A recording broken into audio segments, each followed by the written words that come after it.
waxaa magaalooyinka waaweyn ee ku yaala dalka Talyaaniga ka socda banaanbaxyo ay soo abaabuleen ururada bulshada loogana soo horjeedo sharciga dhawaan dawladda soo saartay oo loo magacaabo sharciga ammaanka lagu sugayo ama Decreto Salvini. sharcigan oo lagu adkeenayo qaxootiga iyo soo galootiga imaanaya ama kuwa ku nool dalka Talyaaniga. haddaba si waxaanu ogaano sharcigan cusub ayaan waxaan wax ku weydiinay Avocado Ali Abukur Ali Marduuf oo ah qareen ka howlgala dalka Talyaaniga. sharciga cusub oo dalka Talyaaniga ka soo baxay lana xiriira arrimaha muxuu ahaa adkeynta nolosha dadka ajnabiga ah ama originkooda uu ajnabi ahaa. wadanka waxaa la dhahaa Decreto Salvini, macnaheedu ay tahay wareegtada wasiirka arrimaha gudaha ee dalka Talyaaniga uu horkacayo.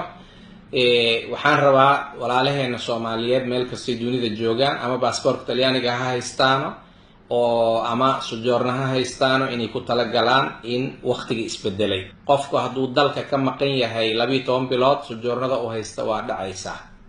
xataa hadday abadiya ku qorantaa meesha dalka hadduu ka maqan yahay 12 bilood aeroboorka laga celin karaa. kasii daran dadka baasaboorka Talyaaniga haysta ee dalka Talyaaniga dibadiisa ku nool ama gudihiisa ku nool sida sharcigan hadda uu qabo hadday dalka dambi ka galaan weli lama cadaynin waayo waxaa lagu jiraa xilligii baarlamaanka uu dhamaystiri lahaa. ha yeeshee hadday dalka dambi ka galaan meesha qofka la ciqaabi lahay dhalashada waa lagala noqonayaa.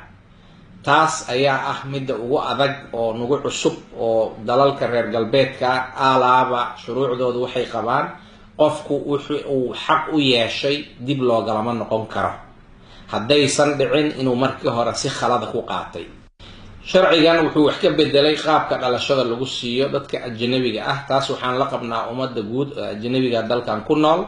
waagii hore nidaamka dalka Talyaanigu shuruudo badan oo kala duwan waay, laakiin qofka si deganaansho ah ku dalbanayo inuu dalkan si permanent ku degan yahay nidaamku wuxuu ahaa 10 sano dalka inuu degan yahay, shuruudihiisuna ay dalka dambi ka gelin, dalka ka shaqeeyo, canshuurta dalka shubo.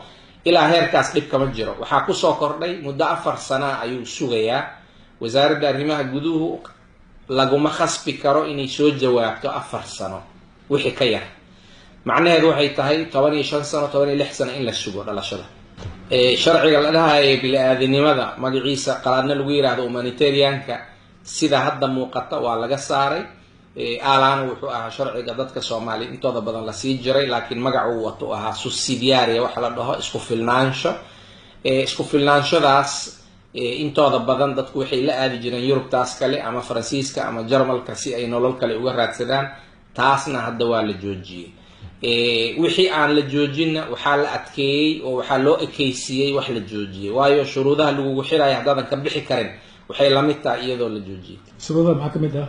shuruudaha waxaa ka mid ah qofku inuusan haddii sujoornadiisa ay abadiya tahay 12 bilood ka maqnaan karin, hadday 2 sano tahayna 6 bilood ka maqnaan karin wadanka. waxaa ka mid ah qofku inuu meel addressoo lagu ogyahay leeyahay. waxaa ka mid ah qofku inuu canshuur shubo.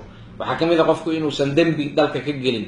dembiyadu waa kala jiraan. kii ugu liito ganaaxa ahay ayaa maanta wuxuu noqday dembi ummadda muxuu ahaa ay ku wey karto qofku sharciga ay wadato. kaas xawa Avocado Ali Abukur Ali Marduuf oo caaw aan ka wareystay sharciga loo yaqaan Decreto Salvini oo ah sicurezza qusayo dadka qaxootiga ee ku nool dalka Talyaaniga ku had soo galay iyo ku hadda weliba hadda joogo ku nool dalka Talyaaniga. Avocado Ali Abukur aad maasantay Maxamed Roberto